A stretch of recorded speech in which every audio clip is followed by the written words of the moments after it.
오늘은 맥주 감사 주일입니다.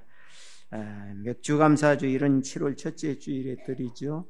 성경에서도 맥주절을 지켜라 라고 신명기에서 말씀해 주고 있습니다. 이스라엘의 3대 절기 중에 하나죠. 첫 번째는 유월절, 두 번째는 맥주절, 세 번째는 장막절.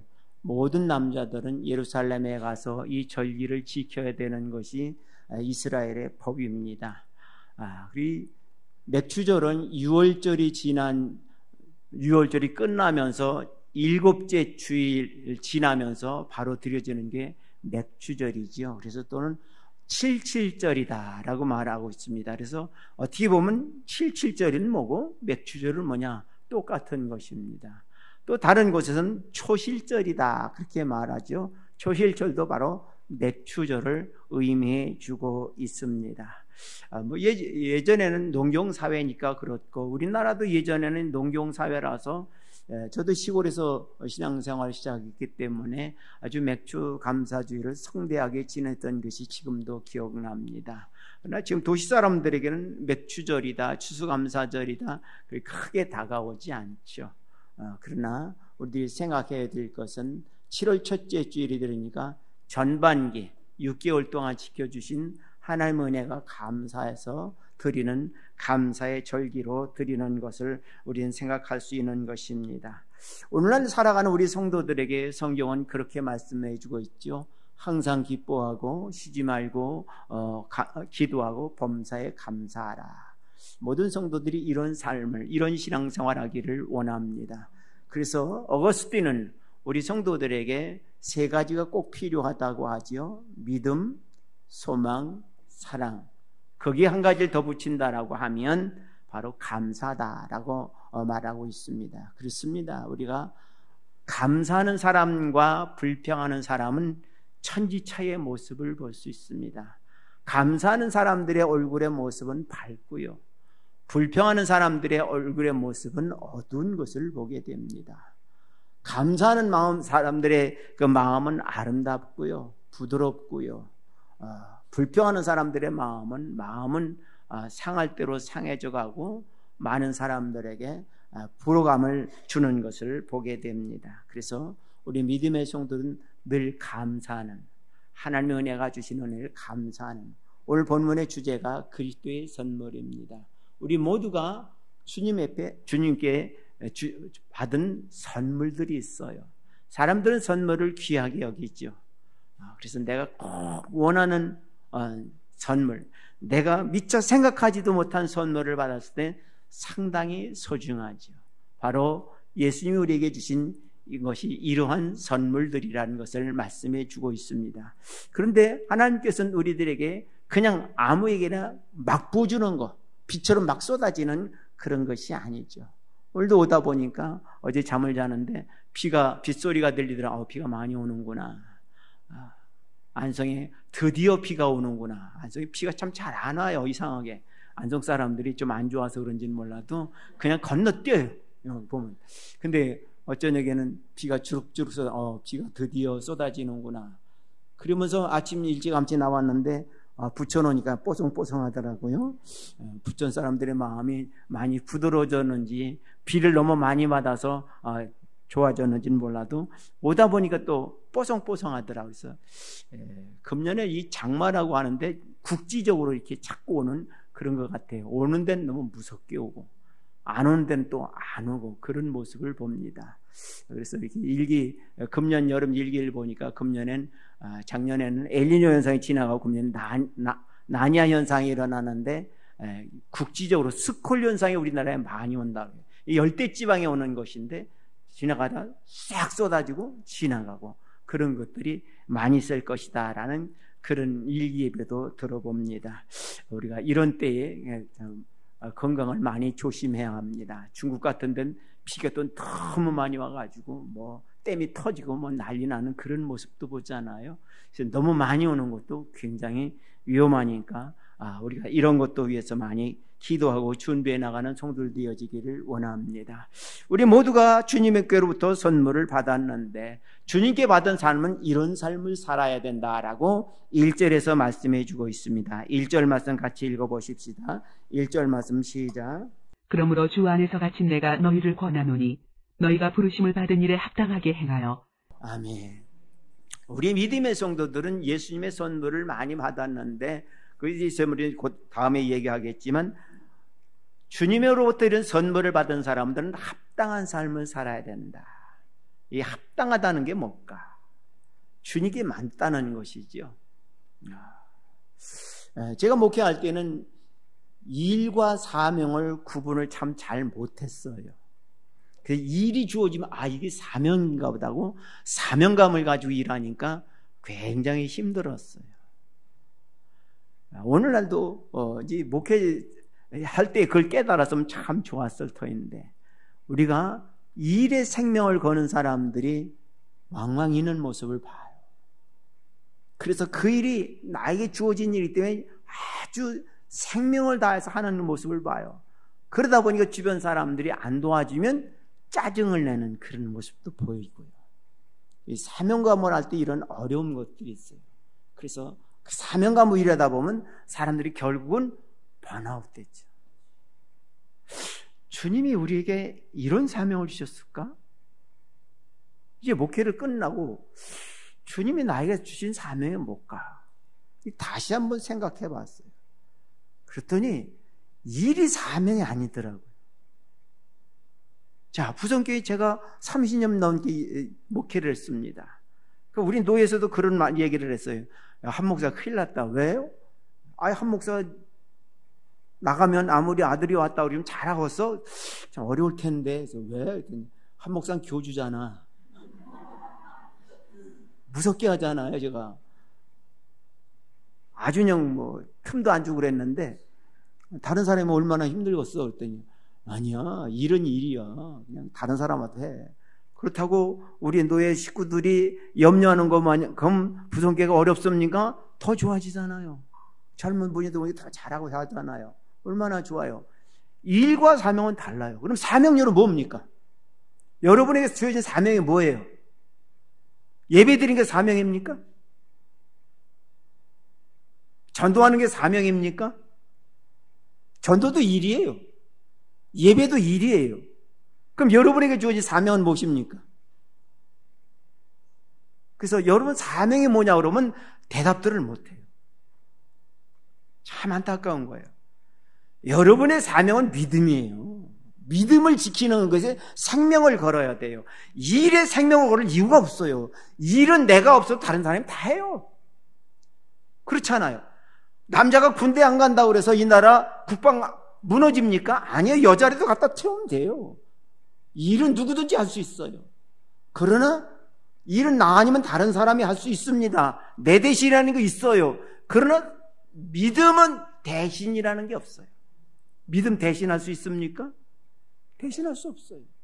여러분이 지켜야 될 것은 믿음이에요. 그래서 그 믿음을 지키기 위해서 예배도 드리고 기도도 하고 성경도 읽고 말씀도 듣는 거예요. 왜? 내가 이 믿음을 어떻게 하면 잘 지킬까?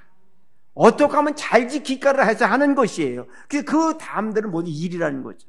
그렇다면 난 믿음을 지키기 위해서 얼마나 애썼는가?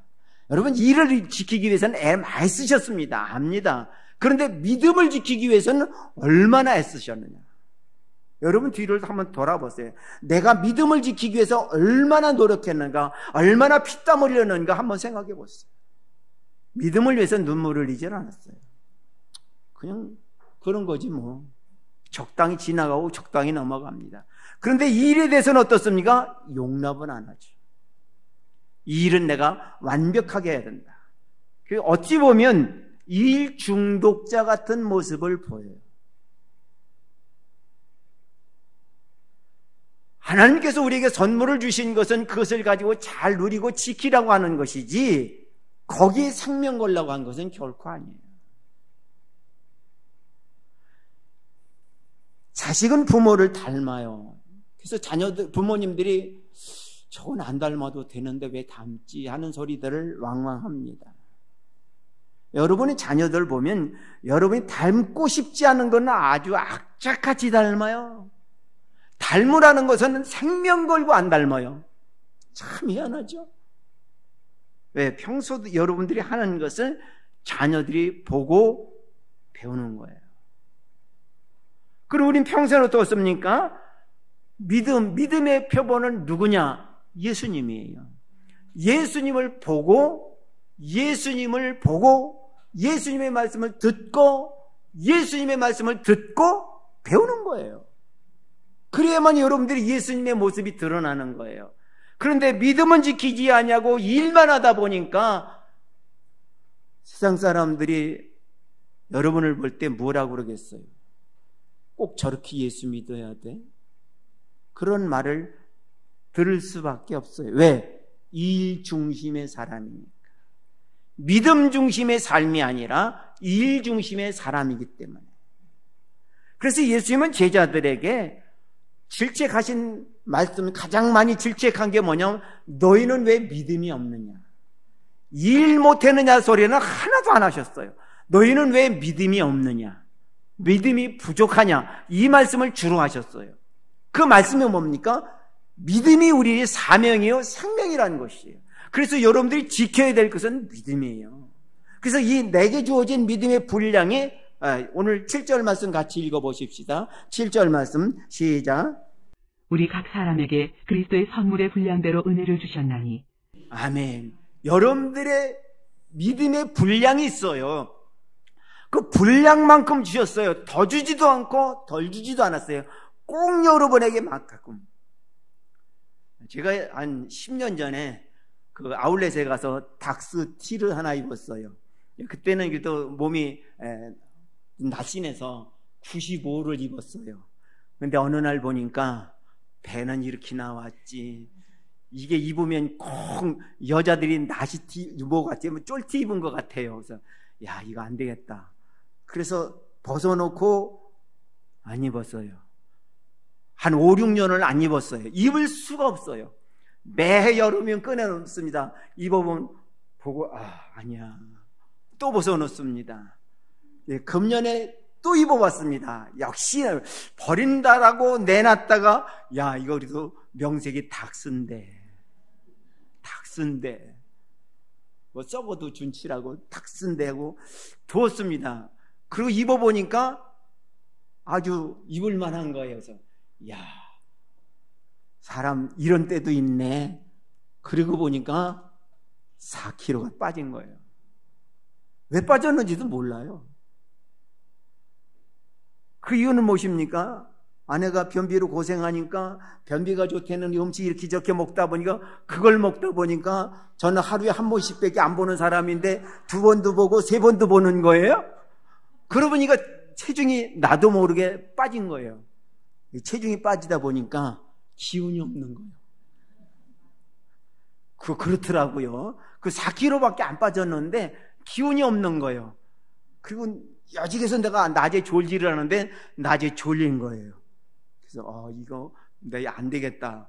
그래서 살도 빠지고 그러니까 병원에 가서 건강검진을 받고 특별히 또 의사 선생님이 얘기를 해가지고 초음파까지 받았어요. 목사님 건강하십니다. 그래서 아내 바람에 4kg가 빠졌어요. 그러니까 요즘 아내가 비상이 걸려가지고 그냥 계속 먹이는 거예요. 그렇다고 찌지도 않고 빠지도 않고 딱 정체되어 있는 그런 모습을 봐요. 우리에게 주어진 선물, 때로는 독이 될 수도 있고요. 때로는 약이 될 수도 있어요. 아내에게는 약이 됐지만 저에게는 독이 되는 것이죠. 이게 세상의 일입니다. 왜? 분량이 있으니까. 하나님께서 여러분의 분량만큼 주셨습니다. 그렇다면 주님께서 우리에게 주신 선물은 무엇일까? 그걸 알아야 되겠죠. 우리 2절 말씀 같이 읽어보십시다. 2절 말씀 시작. 모든 겸손과 온유로 하고 오래 참음으로 사랑 가운데서 서로 용납하고. 아멘. 5가지를 주셨습니다. 믿음을 선물로 주셨습니다. 믿음을 주는 사람에게 겸손을 선물로 주셨어요. 예수님을 보고 예수님의 말씀을 듣고 예수님을 따라가는 사람들에게는 무엇이 나타나느냐 하면 겸손이 따라가요. 겸손은 무엇입니까? 자신의 한계를 인정하는 거예요. 사람들은 일이 끝난 다음에 뭐라고 그럽니까? 일 잘했네. 내가 좀 더 잘할 수 있었는데. 그런 말들 하죠. 좀 더 잘할 수 있는데. 내가 왜 노력 못했지? 그게 교만입니다. 후회가 아니에요. 교만이에요. 나 잘할 수 있는데. 결국 뭐예요? 나 능력이 있는데 내가 게으름 폈다는 것이죠. 자신의 한계를 인정해야 난 여기까지면 안 되는구나. 이상을 지나갈 수 없구나. 물론 할 수도 있겠죠. 억지로 하면 할 수 있겠죠. 그럼 억지로 하면 어떻게 됩니까? 병나요. 꼭 병납니다. 시험 듭니다. 병 들거나 시험 들거나 둘 중에 한 가지예요. 그러니 우리가 어떻습니까? 우리가 적당히 할 만큼 거기가 한계라는 걸 우리가 인정해야 돼. 내가 한계가 여기로구나. 좀 더 잘할 수 있는 데가 아니라 여기까지밖에 안 되는구나. 그러면 어떻습니까? 하나님 앞에 기도하는 거. 하나님, 나 또 좀 잘할 수 있는데 그건 교만이라니까요. 하나님, 저 여기까지밖에 못해요. 조금 더 잘하고 싶어요. 그게 기도의 원칙이란 것이죠. 하나님, 나 조금 더 잘하고 싶어요. 그럼 다음번엔 그거보다 조금 더 잘하게 된다는 거죠. 그래서 우리들이 겸손이 조금 나아지는 것이. 그런데 우리는 왜 겸손이 잘하질 않아요? 내가 잘할 수 있는데 내가 게으름 폈어. 다음에 더 잘하지 않아요. 그래서 재수하는 학생들이 그러죠. 내가 작년에는 수능 300점 맞았는데 그거 가지고 내가 원하는 대학 못 들어왔으니까 내가 재수해서 310점 맞겠다. 310점 못 넘어간다죠. 300점을 못 넘어간다는 거예요. 자기가 맞은 점수를 못 넘어간다는 거죠. 자신의 한계라는 것이죠.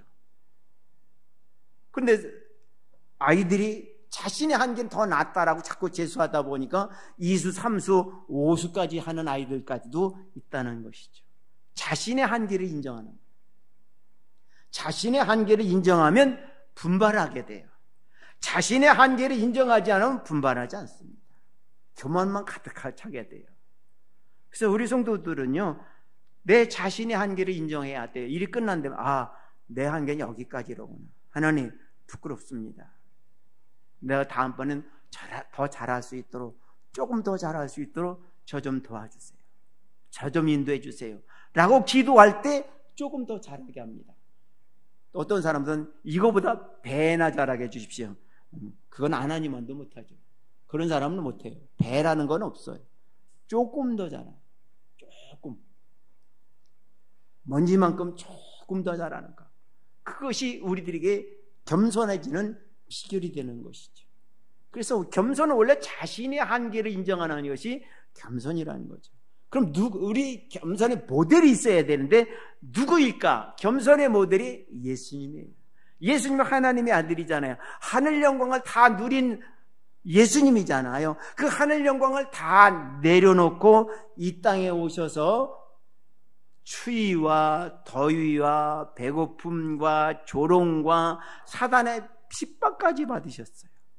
이 모든 것을 지배하시던 예수님께서 이 모든 것으로부터 지배를 받는 분까지 낮아지셨다는 거죠. 그래서 예수님은 우리들의 모델이 되는 거예요. 그래서 예수님은 믿음의 대상이라는 게 뭐냐? 우리의 모델이라는 거죠.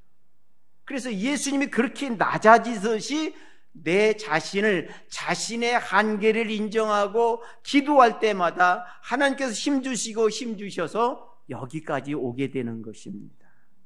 그래서 우리의 믿음이 그나마나 조금씩 성장해 나가는 것. 그래서 우리 성도들의 모습이 겸손한 모습이 드러나는 것이죠. 연조가 오래될수록 더 많이 겸손해지는 것. 그게 참 중요한 것입니다. 그래서 우리 믿음의 성도들은 자신의 한계를 늘 인정하세요. 난 여기까지밖에 안 되는구나. 다음번에 더 잘하기 위해서는 우리가 무릎 꿇어야 되고 말씀을 들어야 되고 말씀을 들으면서 어떻습니까? 늘 생각하면서 깨달아지는 것. 그리고 그 말씀대로 살아가려고 애쓸 때 우리들이 겸손히 아름답게 이루어져 나가는 모습을 볼 수 있습니다. 두 번째는 온유함이죠. 우리는 온유한 심령, 예수님의 그 성품을 말하는 것인데, 이 온유는 예수님의 성품이죠. 근데 인간은 욕심이 많아가지고요, 온유해지질 않아요. 그래서 예수님처럼 간음중에 잡힌 여인들을 바리새인들이 잡아다 모세법에 의하면 이 여인을 돌로 쳐야 합니다. 맞습니다. 분명히 간음 현장에 잡혔으니까 참 남자도 데리고 와야 되는데 여자만 데리고 왔잖아요. 참 대단하잖아요. 예수님 시험하는 걸 두 사람만 데리는데 한 사람만 데려가죠. 혼자 어떻게 간음을 해요? 혼자 간음할 수 있습니까? 못하잖아요. 그렇게 예수님을 시험한 거예요. 참 난감하잖아요. 그래서 예수님 땅에 글을 쓰시다가 하신 말씀이 뭡니까? 죄 없는 자가 돌로 쳐라. 가만히 보면 죄 없는 사람이 어디 있어요? 그렇게 기세등등하게 왔던 바리새인들이 다 돌아가고 그 여인만 하나 남았잖아요. 예수님께서 나도 너를 정죄하지 않으니 다시는 죄를 짓지 말자. 이게 온유예요. 정죄하지 않는 거. 근데 우리는 너무 정죄 많이 해요. 내 마음에 들지 않으면 정죄해요. 무조건 저 사람이 잘못됐건 잘하지 않을 건 간에 내 마음에 안 들면 정죄하자. 우리는 이런 온유가 없어요. 그래서 온유하는 거 참 중요한 것이에요. 그래서 우리는 정죄하기 전에 말씀을 보고 많이 생각해야 돼요. 그 자신을 돌아봐야 돼요. 나는 정죄할 수 있을까? 비판을 받지 않으려거든 비판하지 말라 하셨는데, 내가 비판만 하면 남도 나를 비판하겠지. 내가 비판하는 것만큼 그 사람도 나를 비판하게끔 되어 있습니다. 그래서 우리는 온유한 건 뭡니까? 사랑으로 감싸는 거죠.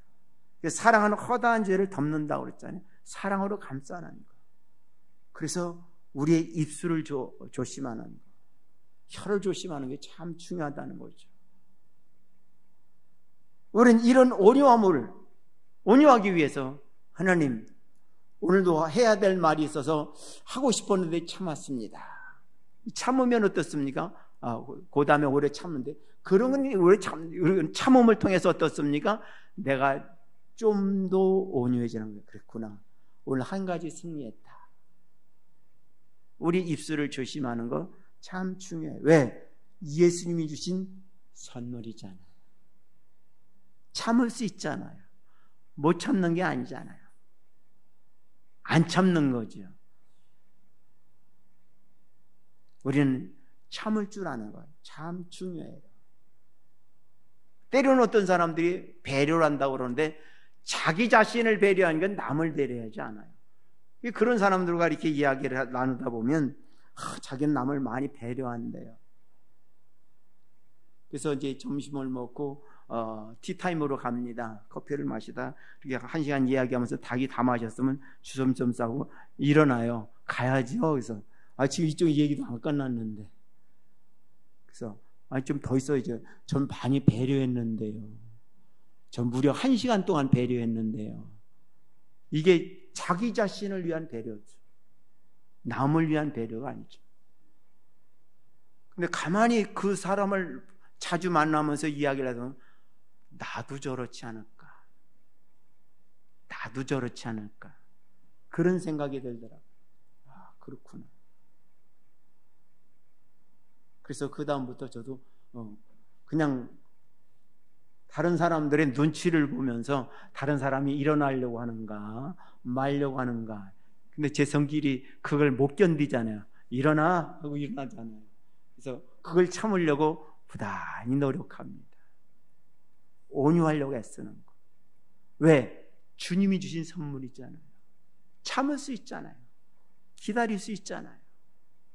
그럴 때 어떻습니까? 예수님의 모습이 여러분을 통해서 투영된다, 보여진다는 것이죠. 우리는 이런 것들이 굉장히 많이 있는 것이죠. 오래 참는, 그 다음에 사랑 같은 거. 사랑은 조건 없는 거잖아요. 근데 우린 꼭 조건이 있잖아요. 내가 밥 한번 샀으면 너도 한번 사야 돼. 안 사면 어떻습니까? 원수가 되는 거죠. 그럴 수는 없잖아요. 우리 동기 중에 양목회 동기 중에 이제 천안에서 목회하시는 강신호 목사님이 그런 얘기를 많이 했어요. 내가 10번만 사면 한 번은 얻어먹어. 그럼 그 사람은 성공한 사람이야. 그 얘기 듣고 내가 정신 나간 소리하고 앉았네. 어떻게 10번 샀는데 한 번만 얻어먹어? 제가 그 생각을 많이 했어요. 그런데 목회하다 보니까 어렵다 보니까 제가 10번도 더 얻어먹었거든요. 근데 한 번도 대접을 못했어요. 이제 나중에 몇십 년이 흐른 연후에 이제 대접을 하게 되더라고요. 그 말이 맞구나. 내가 10번을 대접하면 한 번 얻어먹는다. 야, 그분이 참 지혜로운 분이었다. 그걸 깨달았어요. 그래요. 10번을 대접하면 한 번 얻어먹을 수 있어요. 이 마음을 가지고 하면 얼마든지 사랑할 수 있어요. 한 번 사고, 두 번 사고, 세 번 사고, 안 사? 너는 절교야. 그럼 친구가 없잖아. 그러잖아요. 10번, 내가 여기가 있어 10번 사면 사는 거예요. 그럼 한 번은 얻어먹잖아요. 그 한 번 얻어먹으면 친구가 되잖아요. 이게 사랑이라는 것이죠. 그래서 사랑은 오래 참는 것, 허다한 죄까지도 덮을 줄 아는 것이죠. 우리가 할 수 있는 것이죠. 내가 좀 여유 있으면 10번 아니야 100번도 살 수 있잖아요. 내가 없어서 못 사면 위에서 기도라도 해주잖아요. 하나님, 내가 저 사람한테 10번 얻어먹었어요. 근데 내 형편이 사주지 못해요. 하나님 미안해요. 나도 사주고 싶어요. 나도 사주고 싶어요. 사줄 수 있게 해주세요. 그럼 하나님 기회 주시잖아요. 그럼 10번 얻어먹고 한 번이라도 사주는 거예요. 그 사람을 위해서 기도해 주었고 그 사람을 사줄 수 있도록 하나님이 기회를 주시니 얼마나 감사하는 거죠. 그 사랑은 오래도록 하는 것이에요. 그래서 부모는 자식을 끝없이 사랑합니다. 그래서 한 부모는 10자녀를 키울 수 있습니다. 그러나 10자녀는 한 부모를 못 섬겨요. 왜? 부모의 사랑은 한이 없기 때문에. 그러나 자녀의 사랑은 어떻습니까? 조건이잖아요. 아마 그 부모가 100억이 있다고 하면 잘 섬길 거예요. 나한테 얼마나 올까? 조건적이잖아요. 근데 부모는 어때요? 조건이 없잖아요. 부모는 어떻습니까? 아픈 손가락에게 더 가잖아요. 못 사는 아이에게 더 해주잖아요. 잘 사는 아이 거 뺏어다가 못 사는 아이 주는 게 부모 마음이잖아요. 사랑이에요. 아픈 손가락이죠. 그래서 성경은 고아와 과부를 불쌍히 하게 하라. 불쌍한 사람을 불쌍히 볼 줄 아는 참 중요한 거예요. 그런데 우리는 불쌍한 사람을 불쌍하게 보지 못하잖아요. 그래서 하나님께서 주신 사랑을 우리는 사용할 줄 알 때, 사용해 볼 때 불쌍한 사람을 불쌍하게 본다는 것이죠. 이런 것이 하나님의 선물입니다. 예수님께서는 우리에게 이런 선물을 주셨는데 이것을 잘 사용하지 못하기 때문에 우리에게 이런 것을 주셨습니다. 3절 말씀 읽어봅시다. 3절 말씀 시작. 평안을 매는 줄로 성령이 하나 되게 하신 것을 힘써 지키라. 아멘. 성령의 줄로 메어준다는 거죠. 그래서 여러분들은 성령이 떠나지 않기를 위해 기도해야 돼요. 다윗이 주의 신인에게서 떠나지 않기를 위해 간구했던 것처럼 우리 성도들도 주의 성령이 여러분 곁을 떠나지 않기를 위해 기도하셔야 돼요. 그래서 성령이 여러분 안에 계시면 어떻습니까? 일하게 계시면 끌고도 가요. 강제로 강권도 해요. 모르면 깨닫게 해주십니다. 주변에 뭐 어떤 어려움을 보면서 저걸 나 깨닫게 하는구나. 성령이 함께하는 사람들은 주변에 나타나는 현상을 그냥 남의 일로 보지 않아요. 저거 혹시 나에게 내려야 될 거 아닌가? 하나님 나에게 경종 울리는 거 아닌가? 하나님 나에게 깨닫게 하는 거 아닌가? 주변 상황을 그냥 보지를 않아요.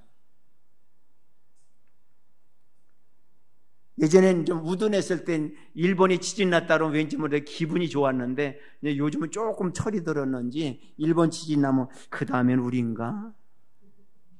그 다음엔 우리인가? 그런 생각이 들어요. 그렇습니다. 성령이 떠나지 않기를 위해 기도하셔야 돼요. 그래야만이 성령이 매는 줄로 끌려갑니다. 베드로에게도 말씀하셨잖아요. 젊어선 내가 내 마음대로 살았지만 늙어서는 원치 않는 줄이 너를 끌어. 그 원치 않는 줄이 뭡니까? 성령의 매는 띠예요. 성령의 띠로 끌고 가는 것이에요. 끌려가는 거 참 좋은 것이에요. 저는 목회를 끌려다니면서 했으니까. 저는 서울서 목회가 어려워가지고 야, 참 잘됐다. 이제는 자유의 몸이다라고 하는데 그게 또 안 되더라고요. 끌려가지 여기까지 왔어요. 그래서 지금까지 끌려다니는 목회. 그래서 은퇴하고 나서는 야, 참 억지로 끌려다니라고 나도 고생했지만 하나님 고생 많이 하셨다. 안 가려고 하는 그 염소 새끼처럼 끌려가는 거 얼마나 힘들었을까. 그런 생각을 많이 해요. 그래도 성령이 나를 떠나지 않았으니까 여기까지 오게 하신 거예요. 여러분, 아무리 말씀이 많아도 성령이 함께하지 않으면 역사하지 않아요. 성령이 함께하지 않으면 인도함을 받지 못해요. 성령이 함께하지 않으면 우리들이 순종하지 못해요. 여러분들이 성령이 함께하는 순종은 감사밖에 없어요. 성령이 함께하는 삶은 찬양밖에 없어요. 그래서 날마다 하나님을 찬양하는 삶이 되는 주의 사랑하는 성도들 되어지기를 원합니다. 그래서 성령이 여러분 곁을 떠나지 않기를 위해서 늘 기도하세요. 그래서 예수님 나에게 이런 선물 주셨는데 이것도 오늘 좀 써보자. 겸손도 써보시고요, 온유도 써보시고요, 오래 참음도 써보시고요, 사랑도 써보십시오. 그럴 때 어떻습니까? 성령님께서 여러분을 더 이끌고 다니셔요. 그럴 때 어떻습니까? 여러분들의 입에서 나오는 것은 감사밖에 없죠. 하나님, 오늘도 쓰임받게 해주셔서 감사합니다. 그래서 지금은 은퇴하고 나서 얼마나 감사한지 몰라요. 오늘도 먹게 해주시고 운동하게 해주시고 만나게 해주셔서 감사합니다. 그전에는 그런 거 이렇게 만나면 가면 참 싫어요. 왜 그런지.